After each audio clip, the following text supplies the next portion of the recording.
Hello and welcome. I am John Minnick, Special Projects Manager at Reagan Communications and PR Daily. I'm thrilled to welcome all of you to Communications with Heart, Building Connections with Authenticity in partnership with Staffbase. Now, before we get started with our program, some housekeeping notes. If you run into any technical issues, you can use the chat function at the bottom of your window for assistance. Additionally, please use the Q&A function to ask our speakers any questions. Again, it's the chat function for technical issues and the Q&A function for asking questions of today's speakers. There'll be plenty of time for questions today. Now, the number one most asked question during a webinar is, will we get the webinar recording? And the answer to that question is within 24 to 48 hours, you will receive an email with the session recording, any slides, bonus materials, and a survey about today's session. Please take a moment to complete the survey as your feedback greatly helps us in programming future events. So be on the lookout for that. Now let's get started. Does your internal communications leave your team swooning or swiping left? Well, roses are red, violets are blue. Your comms could be even better, and today's speakers will show you how to. Today, I'm joined by Lauren Harding, Danielle Hull, and Tomiko Horacio. They'll teach you how to use employee communications for relationship building, storytelling, and showing authentic appreciation. And now I'm happy to turn things over to the team. Fantastic. Thank you so much, John, for the wonderful introduction. I'm Tomiko Horacio, Large Enterprise Customer Success Manager at Staffbase, an employee communication software company, and I'm excited to welcome you to the Communications with Heart, Building with Connections with Authenticity. So again, quick housekeeping, have a question, drop it in the chat. If we miss yours, feel free to connect with any of today's speakers along with myself on LinkedIn, and you'll get an email recapping everything. And as a customer success manager, I have a privilege of seeing these messages come to life at organizations such as yourselves by helping onboard and implement and grow the use of staff-based solutions. That includes things such as front door intranet, employee email, and an employee app, mobile app. It's not every day communicators get to hear what I hear. So, as John said, we are joined today by Danielle from V and Lauren from Integral. Can you two introduce yourselves and dive a little bit into why you wanted to discuss this topic today? Yeah, I'm happy to kick it off. My name is Danielle Hall. I'm the Employee Communications Manager. I just got promoted, so on me to not like a day ago from a specialist. Thank you. I've been with V for 3 years, and prior to V, I was doing editorial work, so more journalism, and kind of fell happily into communications. And V has about 3,000 employees, and we're 10 communities, senior living communities across the states, and the corporate office is located in Chicago, where I am. I saw there were some Chicago people in the chat. Most of our employees are maybe 80 to 85% are not desk-based team members. So something really important to me and a big reason why I wanted to join this call is, getting those people on the go. So, we have nurses, chefs, housekeepers, people that aren't sitting at a desk all day. And when they get communications from a corporate office or from their manager, we want to make sure that it's concise, maybe entertaining, and really clear in the messaging. So yeah, excited to be here today. Hi, everyone. I'm going to stay off camera. I am on a little trip away with my family, but I love this topic so much that I had to be a part of it. My name's Lauren Harding. I come to this work in a roundabout way. I've always been intrigued with human interactions and the psychology of communication. I worked for a decade in the advertising technology industry, paused my career to raise 3 boys, and then decided to further my training with a master's in strategic comms at Columbia to understand more how culture and communication impact organizational outcomes. And now I'm with Integral. We're an employee experience agency focused on elevating the employee experience. We focus a lot on driving a sense of belonging and purpose, knowing that employees need that to really bring their best selves to work, and in turn, increase productivity and outcomes, helping everybody untangle webs of inefficiencies and boost culture. And so really excited and happy to be here to throw out some great ideas on how to boost employee experience and through connection. It's really the number one thing needed before anything else can be done. So thanks for having me. Thank you so much, Lauren and Danielle. A resource that you all will be receiving shortly is a research study. So Staffbase actually partnered with USC Annenberg on a communication research study where 1,000 employees, as well as 20 plus chief communication officers in North America were interviewed. And what was uncovered in this research study is a significant disconnect between companies and their employees. And there was four research findings that were put into key priorities for these internal communicators, such as yourselves who might be on this call: flexibility, transparency, speed, and feedback. And it really resonates with this conversation today around building connections with your employees. And looking forward to you all getting hands on that.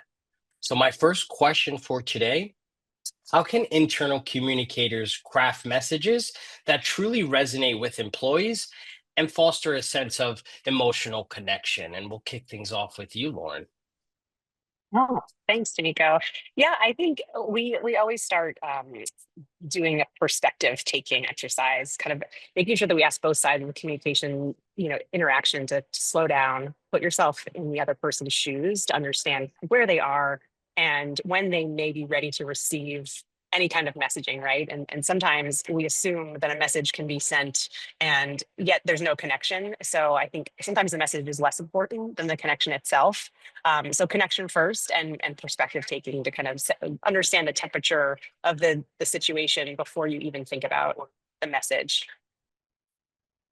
Yeah, absolutely. I agree with Lauren. Like putting yourself in team members' shoes is so important just to see, like really where are they when they're receiving this communication? And maybe sometimes, depending on what's their role in relation to what the communication is, and sort of catering to that so they feel like, oh, okay, like maybe not customized, but something more specific to them when they open up something can help resonate and feel that connection like, oh, I'm in the know and this relates to me. I love what you both shared, Danielle and Lauren. Putting yourselves in your colleagues' shoes, whether they may not be at a desktop working such as us, they may be on the go, such as the 85% of employees who are non-desk at V. How do you put yourself into these audiences' shoes, given the fact that you might not be too familiar with their role and their day in the life? Yeah, something for us is really, if we can, visiting our communities and speaking to people from all departments. We've been fortunate enough to hold focus groups at some communities with managers or any staff that is willing to come and partake in the focus group and kind of tell us, hey, like, what do you want to see more of? Is there anything that, we're missing from our point of view that you do need, like, or even different communications that maybe are toolkits that their managers would need or speaking points and things like that, just to kind of say, hey, like, is this something that you like to see? Is this something you want to see less of? And a lot of people get really candid with things like that. And you really learn, okay, like, if you're on the go, like, and it depends too, sometimes by location, sometimes by department.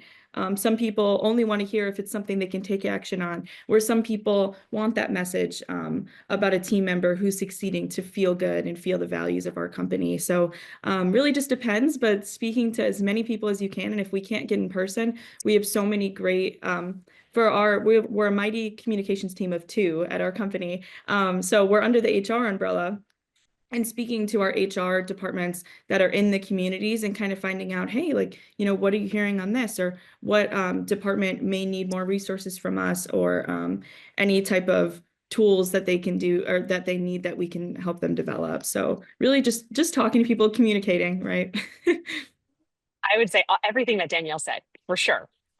The only thing I could add that we've done with a few of our partners is kind of like it's a day in the life of, and so pick an employee, whether it's somebody that's working in retail on the store floor or it's somebody in HR behind a desk, to literally imagine a day and what messages and signals and communications and interactions are they having from 9 to 5. And really understanding, oh, okay, the message that I'm about to send is really just one part of this bigger web of things that they're experiencing that make up their workplace experience. So I think really it's an ongoing process. I think there's things that you definitely know about certain employees and certain audiences. And then there's things that you need to really experience from their perspective.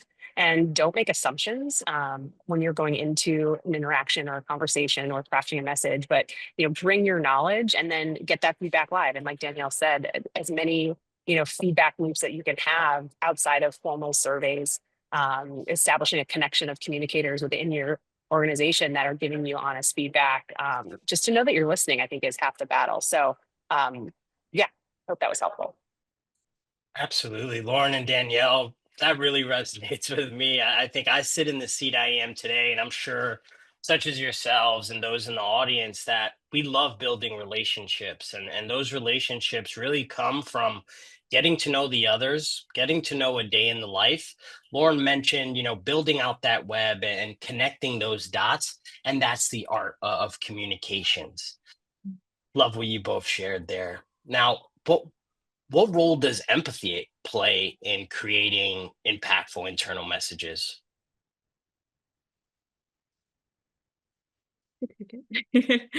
um Go ahead, Danielle. it's fine. I'm like reading your expression on your picture. So in terms of kind of like, I think something that when we're talking about empathy with a work setting, right? Like we're trying to find that good balance where, we're sharing employee stories and being personal as this person feels. That's something that we do is employee stories and testimonials. And sometimes it's about work. Maybe sometimes it's about emotion. Sometimes it can be linked to work, but maybe not exactly. Like finishing your education. We have a tuition reimbursement program that employees get to use. And sometimes, they're going to school for something that maybe it is a dining room server who is looking to obtain their bachelor's in something totally outside of culinary. And sharing stories like that to uplift team members and kind of see too, oh, okay, like, so-and-so's doing this across the states. Maybe that's something that I can do or an opportunity that I can take. Or, even work-life balance, talking about that or talking about the connections that they formed with team members. A lot of our employees have been here. We have a really high retention rate in terms of, who's staying here for 20, like there's someone celebrating 35 years this month with the company. So different things like that, seeing those stories and sharing that and, why they've stayed, who they've connected with. I think just being honest about the culture and sharing different employee stories resonates with a lot of people across the states for us. So great, Love that. Danielle. And I think, sorry, Tamiko. No, continue. The employee stories really sits with me well, and just hearing what other people are doing on a day to day. And I'm sure, Lauren, you're about to get into it. Sometimes it's not always sharing those stories that are just business related. Yeah, and I think, year over year, the lines between work and home become blurrier as our society and technology allows us to be in a million places at once and do multiple things at once. And COVID, catalyst was a huge catalyst in propelling that forward. But, understanding everybody's bringing something to any moment of their day, and that you only see 5% of it, right? There's everybody has something going on. So understanding how somebody may be feeling or thinking, and just nothing's possible without empathy. So just listen, feel, and know that what they're bringing in that moment has a lot of background to it. Yeah, and just listen actively. Love what you both shared. Thank you so much, Lauren, for the thought there. We see, of course, the recognition and celebration, not only internal and external stories, come and really reach and resonate with a lot of employees in general. Love for you both to, maybe continue the conversation around those internal and external stories. I know from, speaking with you, Danielle, you mentioning, a lot of learning about your colleagues and fulfilling, their passions. And Lauren, something, you mentioned too, showing the productivity and community is really impactful from your partners. So again, yeah, and sorry, Danielle, I'll kick off so you don't have to feel like you're the first on base every time. I think, and Tamiko, your point earlier about stories that are both professional and personal, I think when when employees hear stories from their peers and their colleagues, whether they're success stories or personal stories or just about them and their family or their hobbies or maybe even a failure that has really propelled them to become something different. When they feel like they're part of a community, their productivity and engagement skyrocket. So by highlighting certain stories, their colleagues and peers can feel whether it's a similarity or difference. It enhances the value of that community and just like it unlocks things in those employees, that sense of belonging and understanding of others, of both the similarities and the differences. And I think the freedom to share, okay, wow, this failure really turned into a huge success. I feel more comfortable taking risks in my role. So I think sharing stories internally and externally show the humanity of the company, but also drives connections within the company. Yeah, I agree. I like that term unlock. I really like, I was like, ooh, you said that. And I was like, good communicator. But I really think there is something to that. Like you see a story and, maybe it's someone who looks like you and doing things that you've dreamed of doing down the line or anything like that. Like, or maybe it's someone who on paper, you're like, oh, I don't think I'd have much in common with this person. Then you see, oh, they've been through the same thing as me. Like just nice to kind of have that and resonate. And I like that, like just feeling like a community. I mean, everyone can't be everywhere all at the same time, right? So it's nice to kind of think, oh, okay, like I got to step in that person's shoes, even if it's for like a 350-word story or a 1-minute video, just to kind of see, oh, okay, like this is how someone else in the organization lives and goes through life, and you can take some inspiration from that or resonate with it. Really holds true. Thank you, Danielle and Lauren. And I think a good example of an employee spotlight that comes to my mind was we had our company kickoff at Staffbase this year, and for the second time in a row, our CEO Martin actually did a Hot Ones Q&A. So he was right in the employee spotlight, but it also provided 800 plus employees across the world to really ask whatever question they want. And he was in a vulnerable state because he was eating wings and hot sauce that, likely burned his mouth throughout that. So it was really authentic. It was original. And for me as an employee, really showed the human element and a cool employee, spotlight idea. Question, for Danielle and Lauren, are there any like example stories that helped to build a stronger company culture that you witnessed?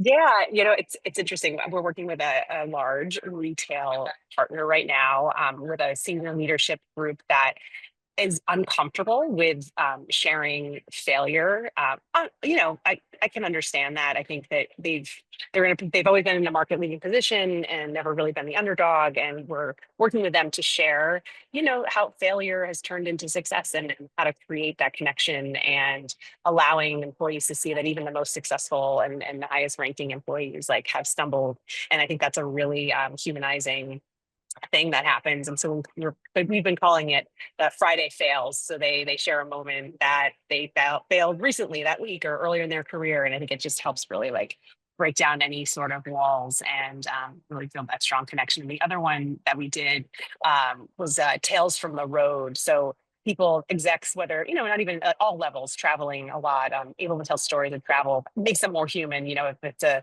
selfie or a self video, like, oh gosh, I got stuck in the TSA line or whatever. It's just a really interesting kind of on the ground, real life, real moment. They don't have to be these eloquent and poignant stories. They can just be human interactions that can continue to drive that connection. I love that. I like the humanizing of everything, and Friday fails. I think I want to steal that. Like I just think that'd be really nice to see, even for me to, talk to people and get those stories. Yeah, we do a lot of, we'll try anything. That's like a joke that we have, like we'll throw it at the wall, see if it sticks. So something that came to mind right away that we did end of last year, beginning of this year is kind of based off of those, I think it's like by Wired, and it's on YouTube, like so-and-so answers Google's most searched questions about them. So we did that kind of style with our CEO, and we had employees submit questions to him, anything under the sun. So, it ranged from questions about our 401k policy to, you know, who he likes in baseball and how he feels about the Cubs season this year. So it was really fun. Like we send out a lot of communications from our CEO that, aren't necessarily like super strict and formal or anything, but it is more, I don't even want to say serious but the video was goofy, right? So just something to kind of see, oh, okay, like that's his personality. And when he visits a community and you see him, maybe you'll have something to talk to him about. Like that's something that we made sure to include in the video. Ask him about how the Cubs are doing. Ask him how he feels about the White Sox when you see him, a kind of way to connect that way. We also did a series. We have a commitment to READY is our acronym for it. It's respect, equity, diversity, and inclusion. And we did a series called Pass the Plate, where we went to communities and we had 4 different culinary professionals. So, executive chefs, lead cooks and things like that, share a dish and make a dish. So we'd film them making the dish and then talk about a dish that represents their culture, that's important to them. And, sometimes it'd be stories about their parents teaching them this dish. Or we found out, some of our chefs had restaurants in the country they grew up in and things like that. So just really cool and kind of bridge that gap. Another thing too, you see them and you can kind of say, oh, I didn't know, like, maybe you're of the same culture, or maybe you have a friend that's of the same culture to talk about these things. Or maybe you went home and made that dish. Who knows, and now you can talk about it. So, I love that humanizing aspect that Lauren said. I think it really kind of breaks the walls, especially going back to something Lauren said earlier. Since COVID, you're kind of in everyone's business on Zoom calls. You can now see their office and things like that to kind of see, what's their day-to-day like outside of work, I guess. I love that. What great examples. We got the Wired Star video with the CEO, hot ones with our CEO, where he's asked a plethora of questions. And Friday fails. That really stuck with me. Throwback Thursday is another theme I think we often see. Something like Friday fails and that Wired styled CEO, it really helps, with productivity in a sense, knowing what others are doing that they maybe learned something that they didn't know before that would likely help the other hundreds or 100 of people that are in that same role and had maybe a similar occurrence. And it's all about getting better day to day. So really love the examples you both shared. In our the research study by Staffbase and USC Annenberg that you all will have access to, a key finding was 55% of employees prefer to get their information from their immediate supervisor. And 70% of employees who feel very happy in their current position trust their supervisor as a source of information. It goes to show that things, for instance, that you all relayed, that there's communicators all around us and we're empowering others. So highlighting that it is essential, again, to ammo the other folks to communicate well with their groups. So quick question. How are you both, Danielle and Lauren, effectively enabling managers or supervisors to spread appreciation and positivity in your organizations? Yeah, I want to take a step back and kind of dig in a little bit where we're also trying to help partners before somebody's elevated to a manager. I think communication skills are often overlooked as core to that role. It's often you're promoted to a manager because you're exceptionally good at your function, or you've hit certain milestones quickly. But we've actually worked with HR teams to make sure that core communication skills are part of the manager elevation. So that's kind of like a foundational thing. But when we look to support the different leaders and managers, we know there's a sliding scale, right? There's some that need very hands-on, even like comms 101 stuff, and others are more skilled in the communication arena, and so they might just need some templates and guidance like that. But in terms of positivity and appreciation, giving them the freedom to do like team awards, or allowing them to do high fives and things within their team. We know that often in large organizations, at least, there's often budget for things like that are not even used. It kind of goes back into the budget at the end of the year. Managers don't even know it's there or available. So it's highlighting that they do have this pool or opportunity, and then just offering some ideas and tips. We've had communications teams suggest different games for their huddles and for their manager meetings, and just coming up with ideas so they don't have to think of the things, but they want to be appreciative and they want to be positive, but they don't often have time to think of like the cool ways to do it. And so just being proactive and offering different ways to gamify meetings or offer recognition is something we do a lot of. Yeah, yeah. And I like what Lauren said with kind of like splitting the question into two there. And I agree, like it is kind of that way. Some managers have different styles of communicating, and sometimes it depends on the department too, when they can get everyone in a meeting, and different things like that. So then, sometimes it is talking points based on, maybe a leadership call or anything like that they're going to relay.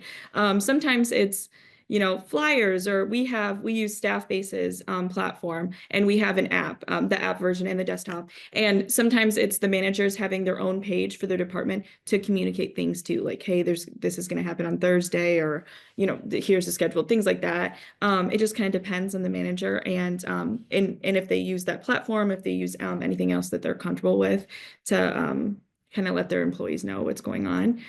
That wouldn't come from my desk. And then in terms of recognition, we actually have a recognition program at our company where each community throughout a quarter, you can submit, oh, Lauren did this for me. It was a little out of her role and it was really nice. And then you choose a category and then you get nominated. And then there's a winner from that pool. So really fun. And then there's an annual winner for the whole year from that pool. So it's really fun, and just kind of, it feels good. And a lot of the time, the submissions will be read off at an all-employee meeting. So you'll get to be recognized by the whole group for this one submission. Is really nice. And for Valentine's Day, just something that we're doing that's on top of my head, that it's tomorrow. Because, we're so VI, so we're doing Valentine's Day. Hopefully it's not the corniest thing ever, but, we asked employees, submit a compliment about a coworker on this form, and we'll post it on Valentine's Day for them to see. And we told them, it can be anonymous or not, whatever. And I checked before this, we had 200 submissions, so feeling good about it. A lot of typing tomorrow to do for it, but yeah, so just anything feel good like that, I think really, makes people feel appreciated. It could be anyone. It could be someone that they work with here and there submitting in, or anything. So yeah. Awesome, Sorry, Danielle. Danielle, I'm just triggering more ideas here. Sorry to go off script, Tamiko, but I was just thinking we've also done a lot of like thinking of things that we want people to be recognized for, right? It's often a little bit, it's finding things that those folks that don't fit into, certain, if this is the goal or if this is the thing being recognized, like there are plenty of employees doing other things that are as valuable, that may just not have the right label to work for that recognition program. But so finding things and ways to recognize the less visible moments and acts of greatness from employees that don't fit into the typical like recognition box. Back to you, Tamiko, sorry. Love that. No worries. Love going off. It really sits well with me. And I think there's so many different facets of empowering and helping, your managers and your supervisors, but also, a regular employee and sharing their voice. When working with customers at Staffbase, when they're maybe implementing their employee app, mobile application, or their intranet, I often see some of those toolkits being made on a particular page, or best practices, or even a social wall to be adopted, just making everything just easily accessible, things that are, giving them the tools to be able to execute in their job, or just in particular communications. And I know, Lauren, something that you mentioned, some tools that you often provide, or maybe some talking points or agenda. And again, like you said before, sometimes communications can certainly be taught. And, comms 101 guidance you mentioned to me really resonated with me. I'd love for you to talk a little bit more about some of those tools you've done for your partners. Yeah, it's interesting. There really is a wide range of soft communication skills that managers have, and I think knowing where they are and what they need is the first step. But also, just tips and tricks. Like we have like little cards that we'll create that you'll put on your desk, and it's like make eye contact, listen to understand, not to respond. listen more than you speak. Just like little things like that, where the basics. Sometimes I think we're, as communicators, we're always trying to get our point across and our message across. And as a manager, you have so many things that you're ticking off this list of things to do and listening's not on there. So I think it's just like little hacks like that. If it's not a big, like, intricate toolkit, but just like a checklist. Make sure you're doing these things every day. Have you asked this? Just little hacks like that have been great. Love what you shared there, Lauren. Danielle, anything to add there? Besides the fact that I want to steal that. I don't know. You can have it. You don't have to steal it. I will gift it to you. Thank you. Yeah, I mean, I think really for us, connecting with our peers at the community level and giving them the tools, especially I work a ton with our intranet, and setting up either department pages or community pages, or, hey, do you need a nursing page kind of thing, to be able to communicate in that way, and teaching them, okay, like, this is the etiquette for doing push notifications. This is how often you should be using this page. This is how you're going to have to get people to go there.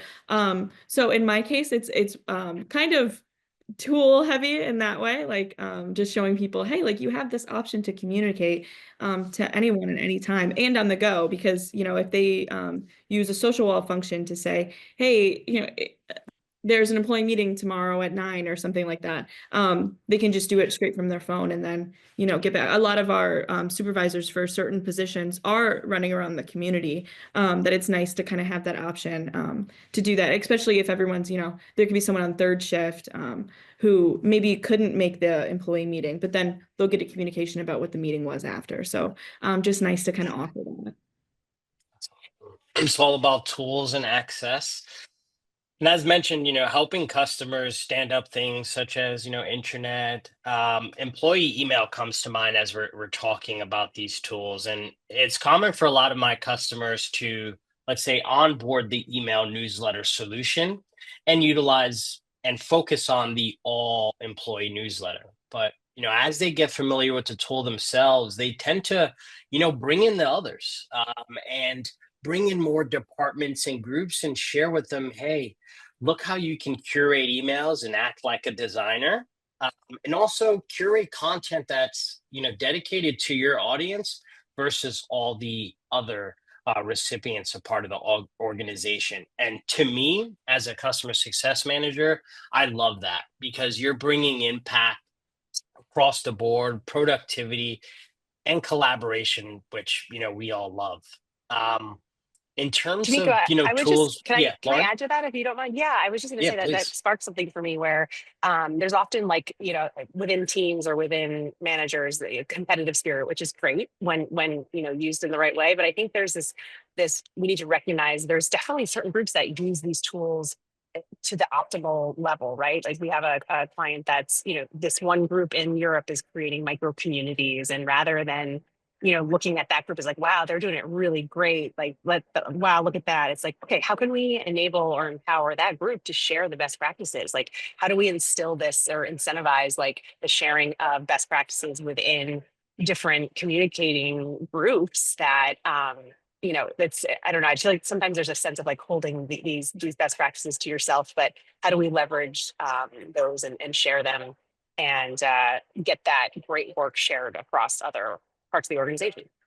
Yeah, absolutely. Like, to piggyback off of you, Lauren, like, because we, again, under the HR umbrella, so we kind of started with our HR directors and the teams at the communities to get parts of their community news. So really putting kind of like communications in their hands, and we're here for the assistance on that, when it's not a company-wide newsletter or anything.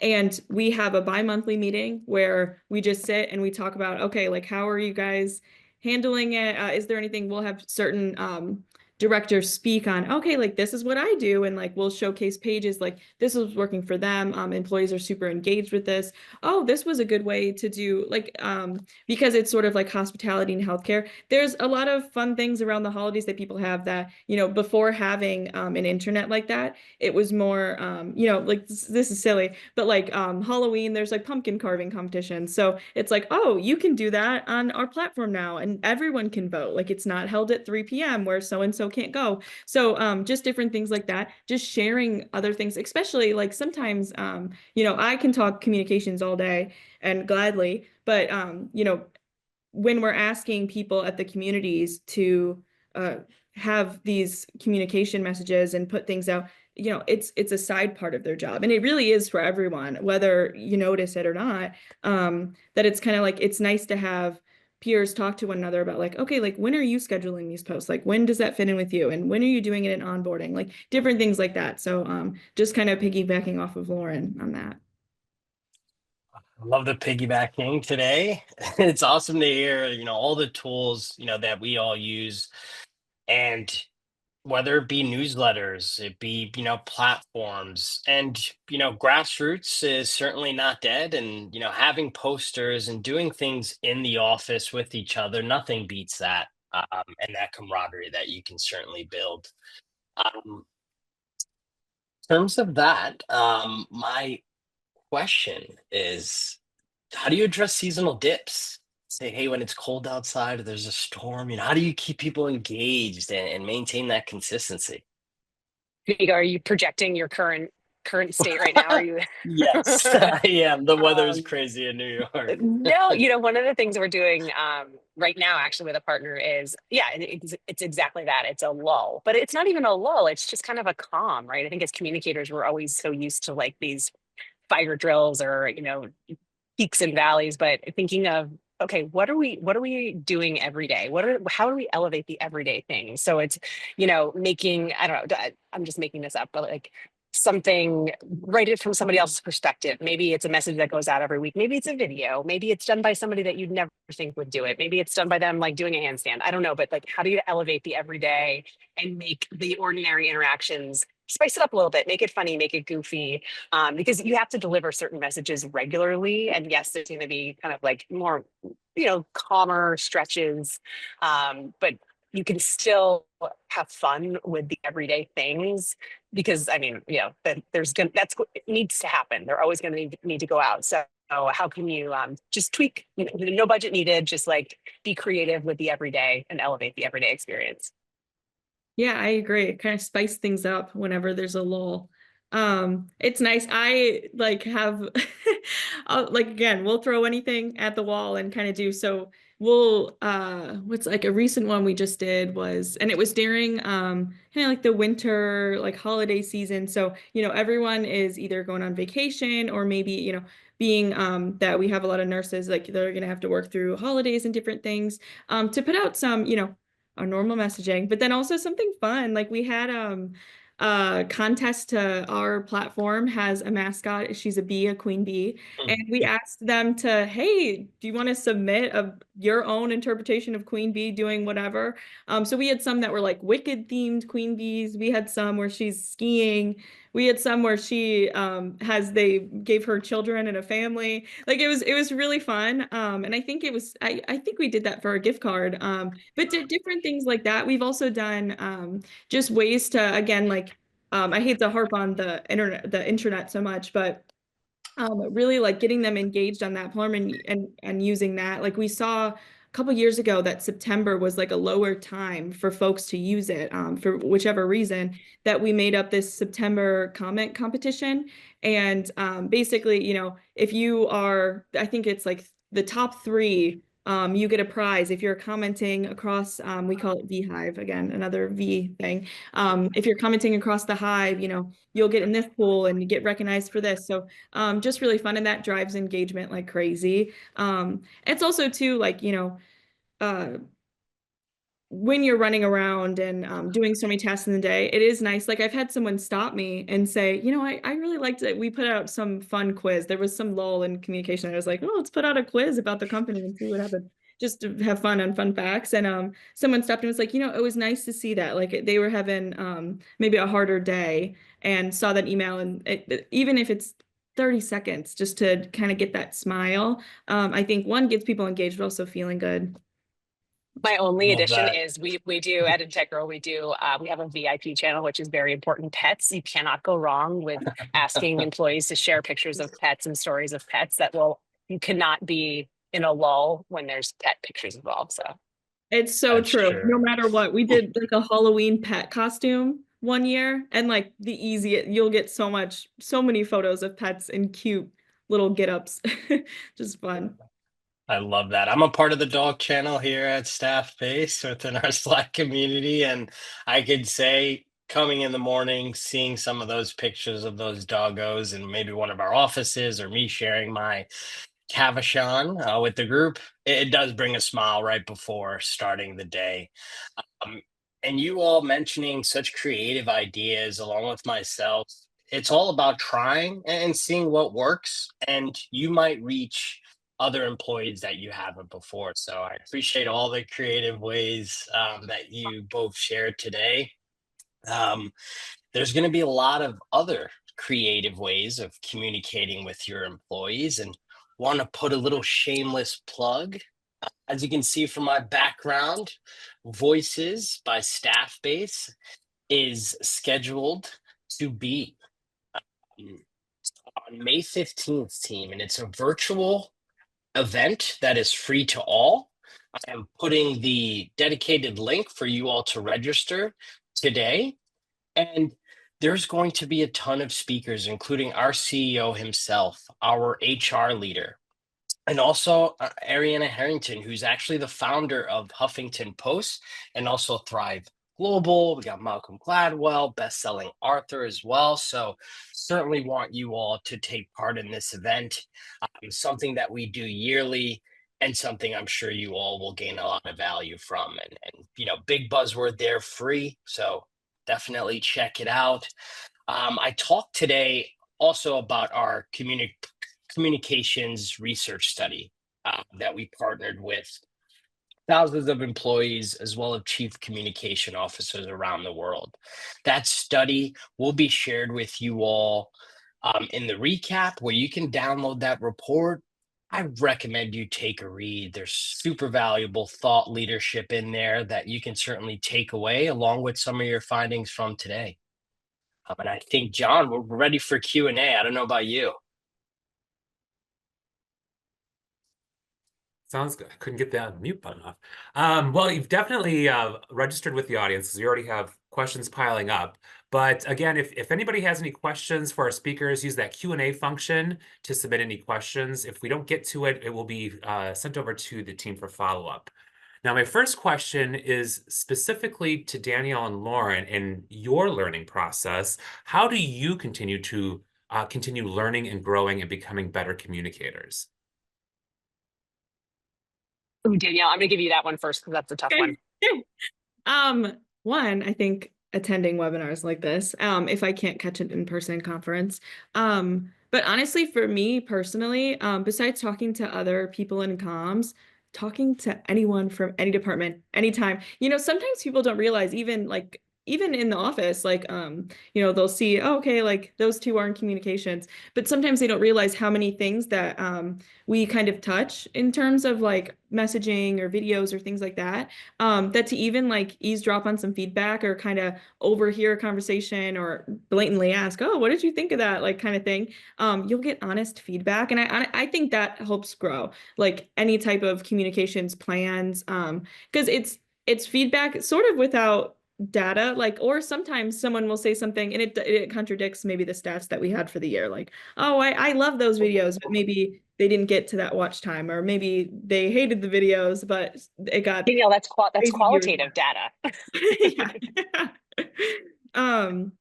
So just talking to people, honestly, I mean, I'd hate to say like communicate with others, but yeah, just keep getting feedback and then growing from that.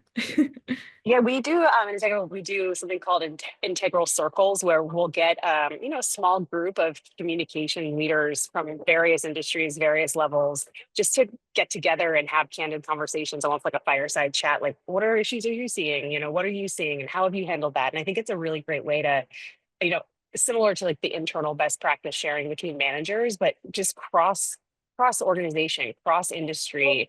Some of the simplest ideas are just not thought of when you're in your own bubble and vacuum of your own organization. So encouraging communication across different organizations and joining little circles or informal networking, just to learn how other people are doing things well.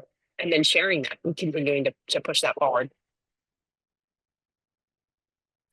Next question, what type or format of testimonials do you find resonates best?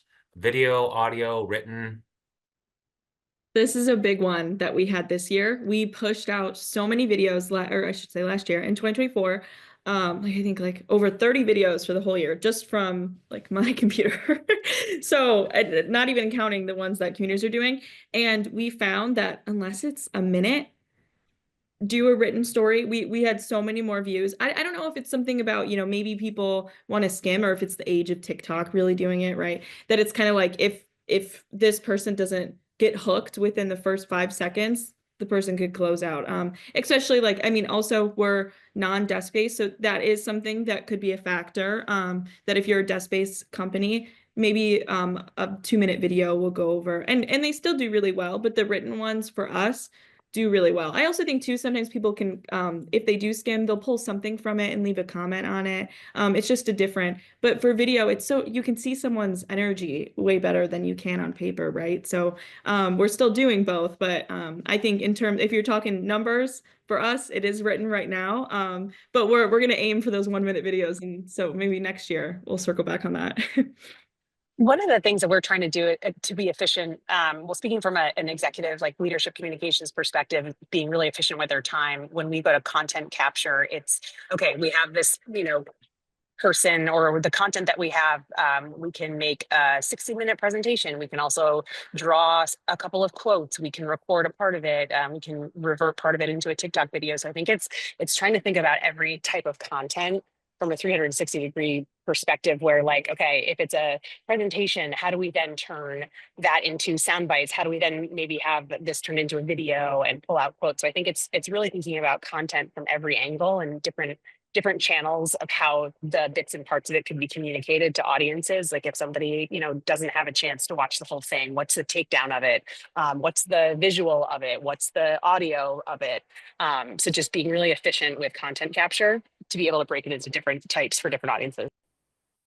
Love what you both shared. And just to piggyback, I think these small snippets via video has really been impactful for our organization here at Staffbase. We had something called Friday Forward, where it was one of our executives just recapping, the week for our entire department that's global, and hearing her energy on that Friday Forward video, along with a AI transcript of everything that's said, really got a lot of engagement via our Slack, where people were hearting, engaging, asking questions. And that video component really captured a lot of people's attention. And in terms of us communicating in general, internally and with our customers, the small bits and videos and self-paced sort of learning always rings true in terms of engagement. Great question, John.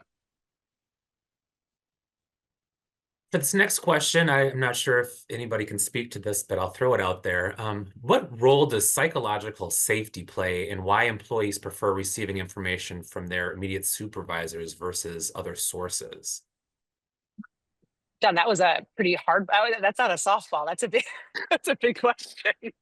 I think it's just laying the foundation, right? Like to effectively connect with somebody, you have to feel like you can share and be your honest and authentic self. And there's a lot of ways to do that. There's a lot of ways to increase and or decrease psychological safety. If you feel like you can't share certain, thinking of the failure example, like if it's a culture where nobody talks about things that went wrong, they only talk about successes, that's going to prevent people from sharing and growing. So I think, leading by example and setting the tone with what culture and what environment you want your employees to feel like they're safe in. And safe has a lot of meaning, right? It's not just physical safety. It's, do I feel safe sharing my questions or concerns, or sharing, I saw something happen that, it was unsafe in my work environment. So I think there's a lot of implications to developing really secure, safe environments for people to share everything. Yeah, I mean, I think same with Lauren, like just making it a safe space for people, especially, I mean, it makes sense that they'd want to hear it from their manager if it's someone they speak to maybe every day, every work day, someone that knows them, that one, they can feel safe to be themselves. And like Lauren said, safe to share their opinion. So that was our goal. And I agree.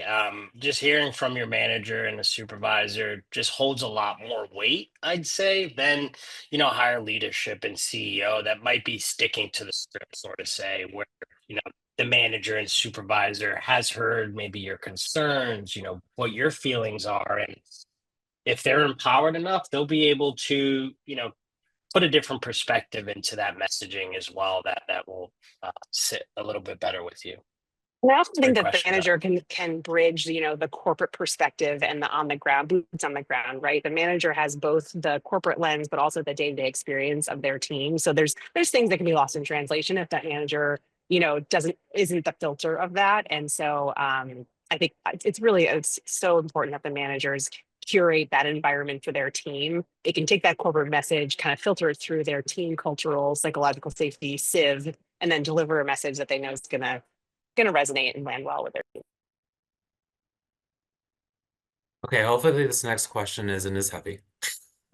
What questions do you ask someone to figure out what story to tell? How do you find a direction for the story? Sometimes it just depends on how we decide to interview this person. So sometimes it's someone reaching out, maybe it's a supervisor from dining who's like, so-and-so like just finished school, they were working full time, like we think it'd be a good idea to interview them. So sometimes we're getting them kind of organically that way. And then other times we're looking at either promotion list, or we're looking at anniversary list, things like that. Or sometimes it is just visiting the communities and you're speaking to someone and you're like, you would be a great testimonial or a good feature, like different things like that. I think really just opening the doors up to your community partners, though, is key because they'll know best who's a rock star in their role, or someone who maybe already motivates their peers or inspires their peers, or maybe someone who is a little bit more introverted, who does a fantastic job and has an interesting story and how they got there. So just something to keep in mind when looking at the testimonials.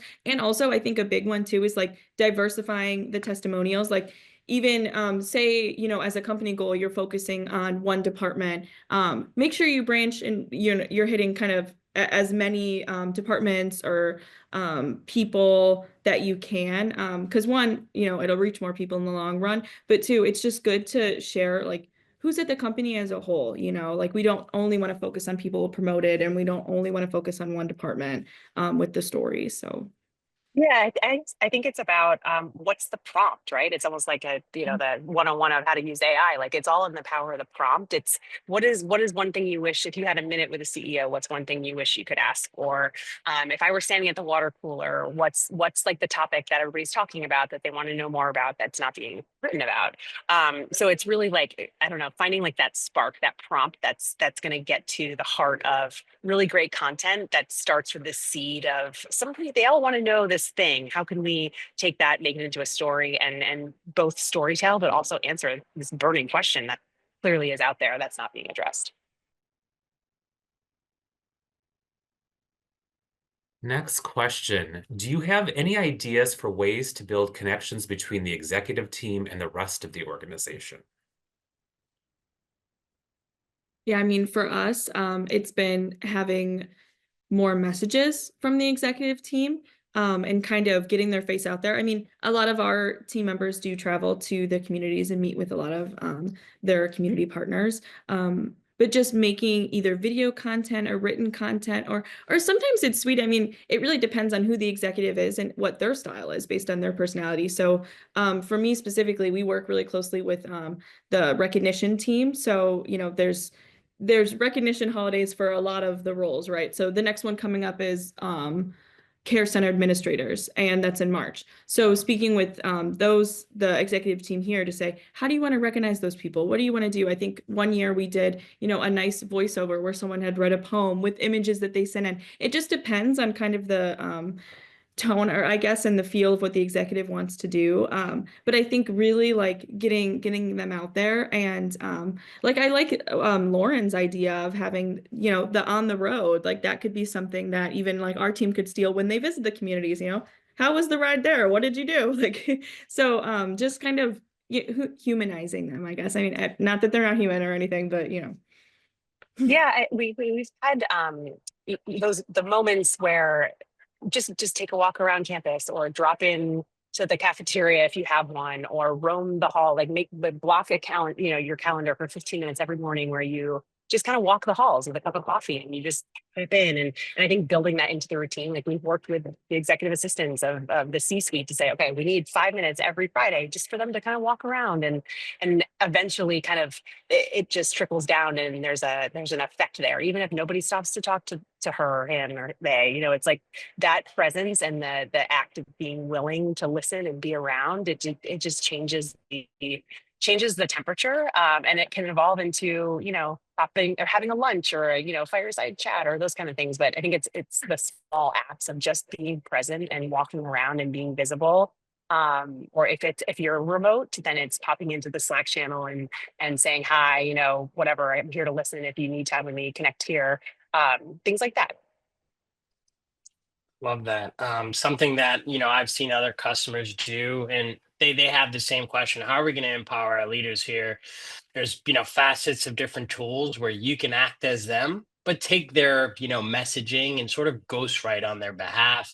And also holidays, everyone's typically in a good spirit, and that's their time to maybe take advantage of sharing, hey, this is what I do for Christmas Eve or Christmas Day. And it gets people knowing, like Danielle said, they are human, but the human element just shines a lot more. So any recommendation I'd share with the group is try it out on the next holiday or one of the holidays that your company really enjoys. Well, we're almost to the top of the hour, so I'm going to ask one last question. How important is measuring the success of employee communications, and how do you measure success? I would start by defining success, which can be different for everybody. So I think defining what good or great looks like for your organization, and it could be very different, right? Moving the needle on an employee survey, or, you know, certain metrics are different for everybody, but defining that success. And it's measuring it to the point that it makes it better. I think measuring for measuring's sake is you know, a fatal flaw of data management, where it's like we're just measuring things, but it's not actually improving the process or the product. So I think it's just defining success and then making sure that you're measuring for the things that really move the needle, and then looking back at the results. I think we often measure, have the results, and then don't use the results to our benefit by learning how to optimize from them. So that's what I would say.